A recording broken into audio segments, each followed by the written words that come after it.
E aí, galera do Bahia Notícias, o meu nome é Aline Gama, eu sou repórter da Editoria de Justiça e hoje nós temos uma convidada super especial. Eu trouxe a advogada criminalista Lalesca Moreira. Além de advogada, ela é pós-graduada em Direito Penal e Processo Penal.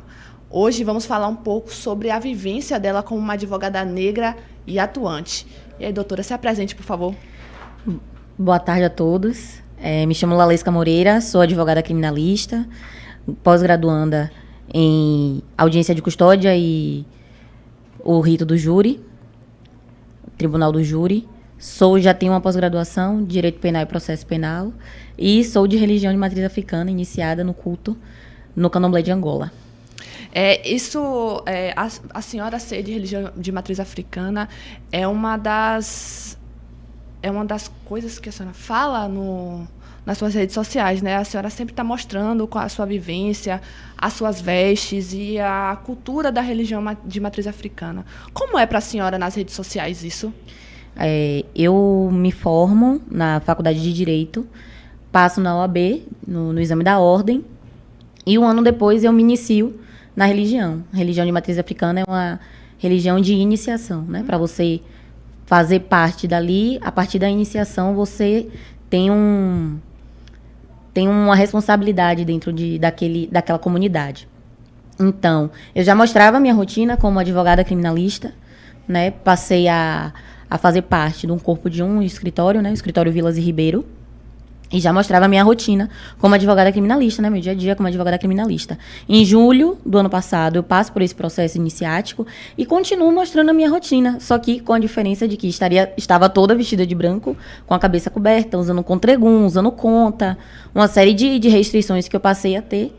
Não foi nada focado para mostrar a religião de matriz africana. Eu já mostrava o meu trabalho como advogada criminalista e simplesmente continuei mostrando o meu trabalho como advogada criminalista. A única diferença é que os olhos já não eram os mesmos, né, que me observavam. Entendi. Então, como foi seu processo de iniciação no Candomblé? Como foi para além dos olhares das pessoas? Foi muito difícil? Como foi que você decidiu se iniciar no Candomblé? Eu decido me iniciar no Candomblé porque aparece uma mancha no meu corpo. Eu ia em tudo quanto era médico. Ninguém dava um diagnóstico dessa mancha. A mancha começou a se espalhar pelo meu corpo. E eu só tive um diagnóstico depois que eu comecei a me tratar espiritualmente. Não era uma doença física, era doença espiritual. Passei a me tratar espiritualmente e acabei fazendo o meu santo por saúde. Por amor também à religião, mas principalmente por saúde. Maravilha. De que forma isso impactou na sua vida pessoal e profissional? Bem, acaba impactando bastante, porque eu tenho muitas restrições. Quando a gente faz santo, a gente passa durante o período de um ano, diversas restrições, como vestir branco, tá usando contregum, bigueira, a conta, cabeça coberta. Eu não posso ir para festa, ir para bar. Não é todo ambiente que eu posso estar, não é todo horário que eu posso estar na rua. Então, isso acaba impactando de uma forma muito grande na vida profissional, né? Acaba que o meu resguardo todo mundo vive, todo mundo no escritório vive, porque todo mundo se lembra dos horários que eu não posso sair, se lembra das comidas que eu não posso comer, se lembra da chuva que eu não posso tomar e por aí vai. Você sempre teve vontade, a senhora falou, né, que você sempre mostrou sua rotina no escritório como uma advogada, mas você teve vontade de incorporar sua identidade religiosa ou aconteceu ao longo? Não, na verdade aconteceu ao longo do tempo. Eu já era adepta da religião, frequentava desde a pandemia, do início da pandemia, já era adepta da religião, e é um processo natural. Você está ali, você está vivendo a religião, uma hora você acaba passando pelo processo iniciático. Eu estava dando uma olhada nas redes sociais da senhora e eu vi que a senhora recebe alguns hates, algumas críticas e comentários bem pesados acerca da vestimenta, da forma como a senhora se veste. Como é que você lida emocionalmente com esses comentários e como é que a religião te ajuda também, né, com isso? Muita terapia em primeiro lugar, porque senão a gente fica doido, a gente fica maluco, porque é uma religião que é uma religião de anos, é uma religião que tem tradições muito firmes e muito rigorosas, querendo ou não. É uma religião que tem um cunho familiar, uma estrutura familiar, então ali dentro você tem pai, você tem mãe, você tem irmãos. Então, você tem um acolhimento ali dentro também. Todas as vezes que aconteceu alguma coisa na minha rede social, que alguém me insultava, que alguém me falava alguma coisa, eu sempre achava esse apoio psicológico também ali por causa dessa estrutura familiar. Maravilha. Em algum momento você pensou em deixar de usar as vestes, os trajes tradicionais religiosos para evitar conflitos ou alguns comentários preconceituosos, tanto na sua atuação como advogada, como nas redes sociais? Nunca passou isso pela minha cabeça, porque a minha fé é algo inegociável, sabe? Estão em um patamar de igualdade, a minha fé e também o meu trabalho, que é a minha fonte de sustento, né? E são coisas inegociáveis na minha vida. Jamais passou pela minha cabeça deixar de trabalhar porque eu estou no período de resguardo ou deixar de cumprir o meu resguardo porque eu estou trabalhando. Nunca foi uma hipótese para mim, não. Aconteceu em algum momento, ou no escritório, ou em algum local que a senhora foi fazer diligência, por exemplo, de solicitarem que você retirasse suas vestes ou falasse algum comentário preconceituoso? Na verdade, quando eu fiz santo, eu já esperava que isso fosse acontecer. Sim. Por exemplo, passar em revista no presídio, passar no Boriscan para poder ter acesso ao presidiário e tudo mais. Pensei de acontecer nesse ambiente, mas graças a Deus nunca me aconteceu isso. Aconteceu uma vez na delegacia. Certa vez fomos fazer um atendimento a um cliente que estava na delegacia. Estávamos aguardando até que a delegada pudesse nos atender. E o doutor Pedro, que é meu sócio, nos apresenta como advogados. Ali a gente está esperando, fica ali esperando aquele momento até a delegada poder atender a gente. E aí a pessoa que tinha nos recebido fala: a delegada já vai te atender, já vai atender vocês, mas só ele pode subir. Aí eu, como assim só ele pode subir? Não entendi. É porque só advogado que pode subir. Aí eu sou o quê? Que eu não sou advogada, não entendi. Aí ali já gerou um certo fervor, um certo conflito, mas resolvido, graças a Deus. A senhora se considera como atuante na causa das religiões de matriz africana? Como é que eu posso colocar? Como se você estivesse defendendo a sua religião todos os dias? Eu só estou vivendo a minha vida. Todo mundo tem a sua liberdade de escolha. Você tem a sua liberdade de ter a sua religião, de viver a sua religião. Outras pessoas também têm essa liberdade. Ninguém questiona quem entra em uma delegacia com um terço, ninguém questiona quem entra em uma delegacia com uma saia abaixo do joelho, ou até mesmo com a Bíblia debaixo do braço, né? Sim. As igrejas, elas são muito presentes dentro dos presídios. Ninguém questiona nada disso. Agora, a mim questionavam porque é toda uma caracterização que acaba sendo folclorizada, como Sim. acabou acontecendo na minha rede social, que fui chamada de baiana de acarajé. Não que seja um problema ser uma baiana de acarajé, o problema é a folclorização. Tanto da minha parte, como da parte das baianas de acarajé. É como se você fosse menos por ser baiana de acarajé e que as baianas de acarajé fossem menos, o que Exato. Não é o caso, né? Mas a gente entende quais são, o que eles estão querendo com esses comentários, né? Infelizmente. Que tipo de apoio você tem recebido da comunidade jurídica, especialmente a OAB, diante desses episódios de intolerância religiosa? A minha comunidade jurídica me dá o total apoio. Por que eu falo minha comunidade jurídica? Porque eu vivo dentro do escritório. Então, dentro do escritório, doutor Pedro, doutor Alisson, doutor Felipe, Carla, Mariana, todas essas pessoas me dão um suporte maravilhoso. Então, já teve momento de eu estar triste, de eu passar por uma situação que me fica triste. Por exemplo, essa postagem mesmo. Diversas vezes, ele fala assim, não olhe não, chega de olhar os comentários, deixa o povo falar o que quer falar, pare de olhar os comentários. Então, eu recebo um suporte bacana, assim, gigantesco, das pessoas que trabalham comigo. Apenas das pessoas que trabalham com a senhora. Não tem nenhum tipo de programa da Ordem dos Advogados relacionados a essa proteção para os advogados, que tanto negros quanto de religião. Existem as comissões, né? Existem as comissões. Eu não faço parte de comissão porque, infelizmente, estou num momento da minha vida que eu normalmente estou tendo tempo de dar conta da advocacia, graças de dar conta das minhas questões religiosas. Mas existem as comissões. Sim, muitos casos aí para a senhora. Na sua visão, qual a importância da visibilidade de profissionais que o direito expressam de religiões de matriz africana, vestir as vestes, mostrar que faz parte da comunidade? É uma questão de representatividade também, né? Sim, porque é uma religião que é a religião de preto, é uma religião que é uma religião de pessoas que foram escravizadas, e é uma religião que cultua a ancestralidade, certo?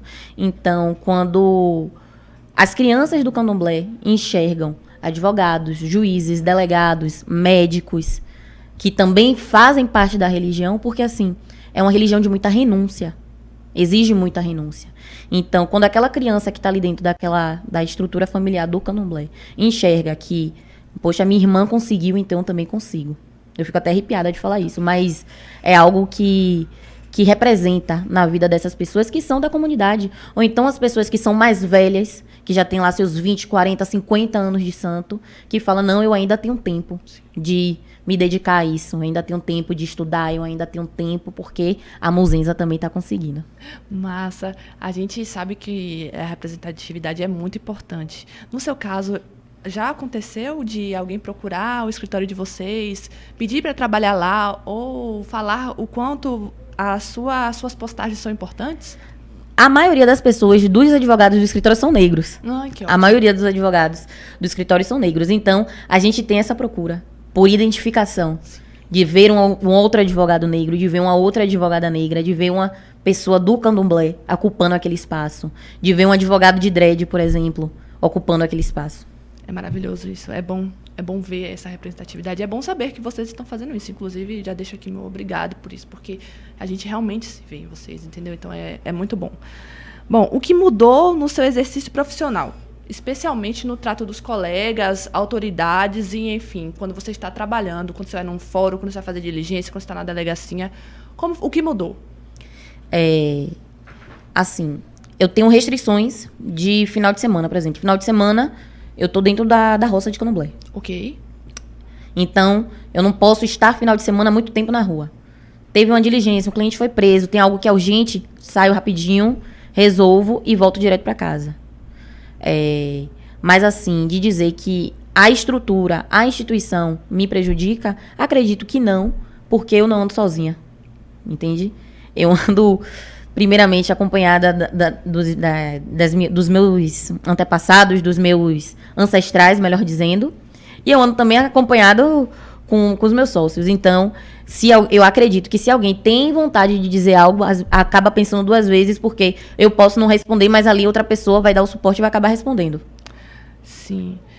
A senhora acredita que existe uma interseção entre o racismo religioso, entre o racismo e o machismo contra a senhora, tanto relacionado aos comentários que a gente vê nas suas redes sociais ou em algum momento, principalmente nessa situação, né, que ele falou, não, somente advogados. A senhora enxerga alguma intersecção nesses casos? O que é que acontece? Eu enxergo muito uma linha tênue entre o racismo religioso, o racismo e o machismo. Por quê? A advocacia criminal é uma profissão dominada por homens, na sua maioria, né?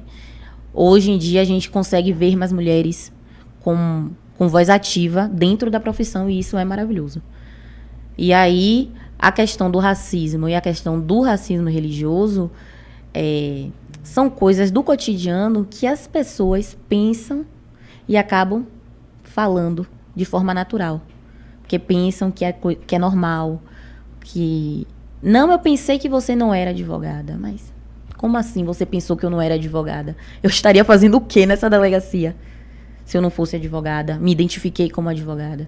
Então, eu acredito que seja mais algo voltado para o racismo religioso. Antes de ser feita, antes de andar toda de branco, existiam os olhares, certo? Existiam os olhares, mas querendo ou não, por mais que eu seja uma mulher preta, eu sou uma mulher preta que as pessoas ainda aceitam, né?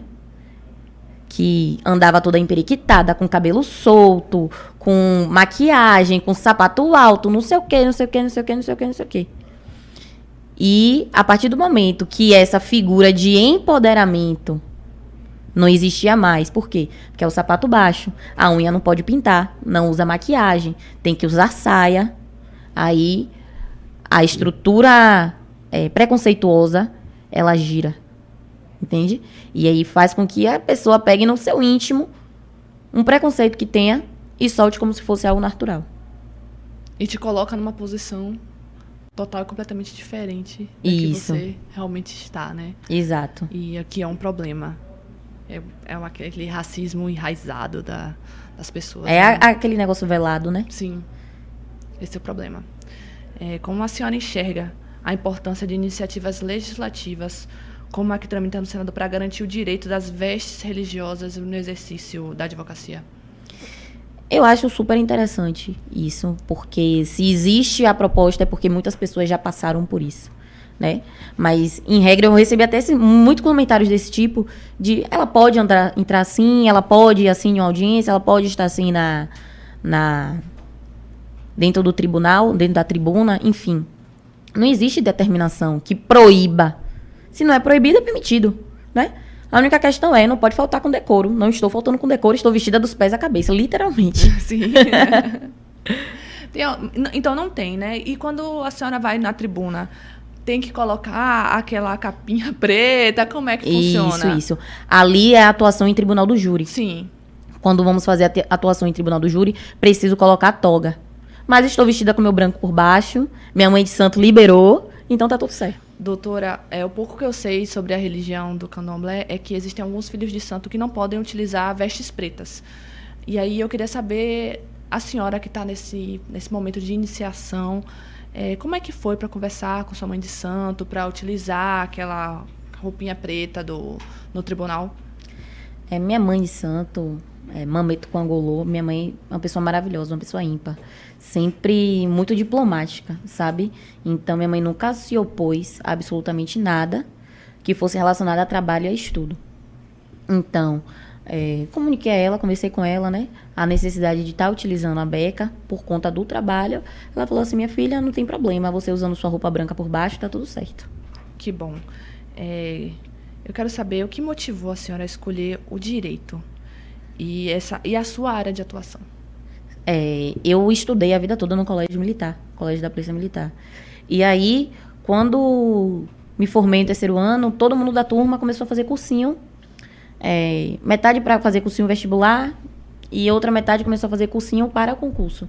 E foi estudando no concurso, para concurso, que eu me apaixonei pela disciplina de Direito Penal.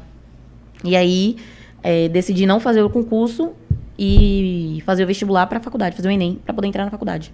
E como é que foi a sua trajetória no direito e para passar na prova da Ordem dos Advogados?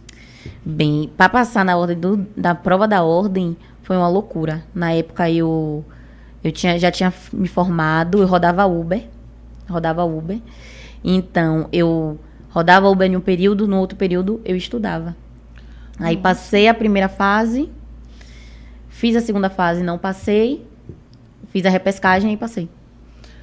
Era muito difícil essa rotina de rodar Uber e depois chegar em casa cansada para estudar? Extremamente exaustivo.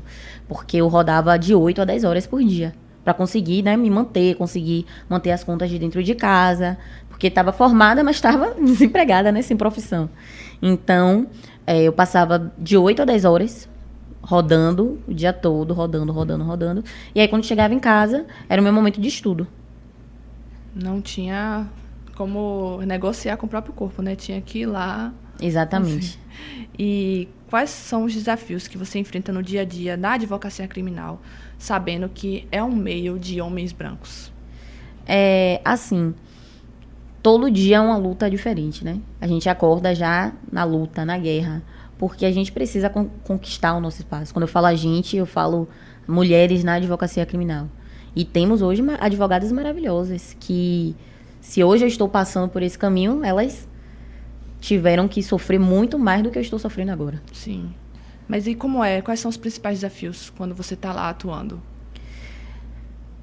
O ambiente em si, né, é um ambiente muito masculino, um ambiente que tem muito homem, tanto cliente como advogado, como juiz, como promotor, então é sempre um desafio.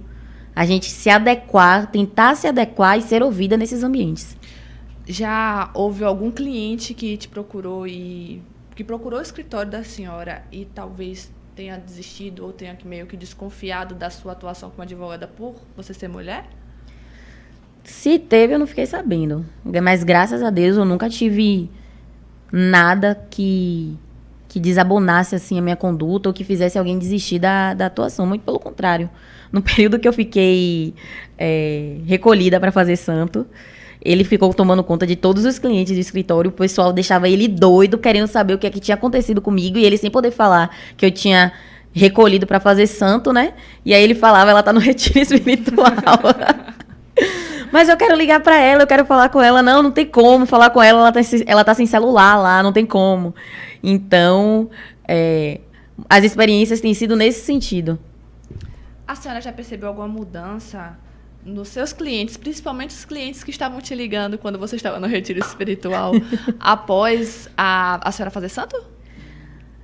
Na verdade, eu recebo muito cliente que é da religião. Que Ótimo. fala assim, olha, eu vi sua rede social, eu vi seu post na rede social, me conectei com você por causa da religião. Olha, que interessante. Então, às vezes a gente fica pensando se a gente tá agradando, se a gente tá agradando, se a gente tá agradando, mas o fato da gente agradar é o fato de ser você mesmo. O fato de você ser você é o que faz com que as pessoas gostem de você. Então, a gente não precisa ficar nessa de será aqui, porque as pessoas gostam da gente pelo que a gente é. Ponto. Imagina o pensamento, será que eu posto? Isso. Será que eu devo postar que eu sou de matriz africana, religião? Será que eu devo continuar mostrando minha rotina após isso, né? A senhora estava falando aqui nos bastidores que foi o seu sócio que falou para você postar uma foto, não foi? Como é que é essa história mesmo? A gente viu uma postagem de um rapaz que também era de religião de matriz africana, que ele estava recebendo várias críticas, e ele fez um post em carrossel em que ele colocava as qualificações dele, acadêmica, e a crítica. Aí ele falou assim, por que você não faz um post desse e coloca você atuando e as frases que você está recebendo como crítica, que estão questionando o fato de você ser ou não advogada, o fato de você poder ou não estar vestida dessa forma nos ambientes. E foi algo despretensioso, porque eu postei em um dia, no outro dia estava bombando, eu não conseguia pegar no celular e ver as notificações, porque toda hora entrava coisa, e era a gente defendendo, era a gente atacando, e aí gerava uma nova discussão ali na pessoa que me atacou, e vinha outra pessoa me defender, e aí foi acontecendo. Maravilha. Como é que a senhora equilibra o seu emocional de casos mais pesados que você pega? Assim, não tem como a gente não criar uma conexão com o cliente, né? Mas eu sei muito separar as coisas. Eu sei separar a lalesca, eu sei separar a advogada. Então, eu sei muito bem até onde eu devo ir para aquela situação não me consumir. Sim. Entende? Uhum. É importante a gente saber isso, saber diferenciar isso, para uma situação do trabalho não acabar consumindo você na sua vida pessoal. Perfeito. E existe algum caso que te marcou profundamente, que você pode dar um exemplo pra gente? Sim. Teve um caso de uma mãe que me procura porque o filho dela tinha sido preso na escola. O filho dela foi preso na escola por ter sido acusado de roubar um celular. E o menino, ele já tinha 18 anos. Ela liga pra mim desesperada. Era véspera de final de semana, né? Tudo aconteceu na sexta-feira. E ele estava preso na carceragem da repressão de furtos e roubos de veículo na Baixada do Fiscal. Ela me liga desesperada, porque o filho dela nunca tinha se envolvido com nada e ela não estava entendendo o que estava acontecendo. E aquele caso me marcou bastante, porque ele foi basicamente alvejado dentro da escola. Ele não estava na escola na hora que os fatos ocorreram. A diretora da escola liga para ele, manda ele ir lá. Ele vai para tentar resolver e entender o que está acontecendo. Fazem o grupo de pessoas da escola fazem uma postagem no Instagram acusando ele disso, daquilo outro. E aí a mãe dele trabalha em hospital. Não podia ir na escola junto com ele, mas largou o que estava fazendo, largou o trabalho para ir com ele na escola. Quando ele chegou na escola, ele foi preso na escola na frente de todo mundo. Foi, sabe, um constrangimento terrível. Para no final a gente puxar a câmera. Esse caso aí em específico mexeu com todo mundo no escritório, porque a gente foi procurar câmera na rua, câmera na porta da escola, e não tinha movimento dele na forma como as pessoas que estavam o acusando tinha construído, né, essa narrativa. Não tinha mostrando ele indo para a escola naquele horário, ou ele saindo da escola naquele horário. Então, esse caso mexeu bastante com a gente. Tem algum motivo para o seu cliente ter sido apontado? Por favor, não me diga que era porque ele era negro. Exatamente. Exatamente. Eu lembro que a pessoa que tinha acusado ele falou que reconheceu o olho dele, a bola do olho dele. Literalmente isso. Ele falou assim, a pessoa que me assaltou estava usando máscara e eu reconheci que era ele pela bola do olho. Ah, não. Foi literalmente isso. Foi literalmente isso. E qual foi a resolução do caso, doutora, após descobrir, vocês mostrarem que ele não tinha nada relacionado ao roubo? Nós atuamos na audiência de custódia. Na audiência de custódia, graças a Deus, ele recebeu a liberdade provisória. E até então, o Ministério Público não ofereceu denúncia. Não viu indício suficiente de materialidade e autoria para poder oferecer denúncia. Ainda bem, nossa. Agora eu entendo por que marcou. Porque realmente reconhecer pela bola do olho. A gente vai finalizar a nossa entrevista por aqui, doutora. Eu gostaria de agradecer. Mas antes, eu queria que você deixasse uma mensagem para outros profissionais, crianças, adolescentes que estão pensando em fazer direito e principalmente para aquelas que a senhora representa, para as crianças do candomblé, para as crianças negras. Pode deixar sua mensagem ali na câmera. A mensagem que eu tenho para passar para essas pessoas, para essas crianças, para esses adolescentes, é que a chave de tudo é a educação. A educação, ela salva vidas. Ela salvou a minha vida e pode salvar a sua também.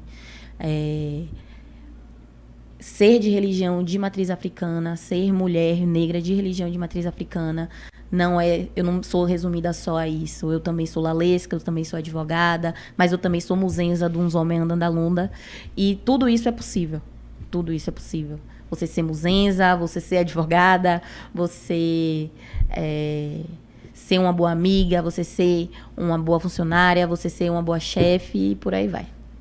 Maravilha. Muito obrigada, doutora, por sua participação, por seu relato, que foi muito forte, muito bonito. Muito obrigada. Obrigada.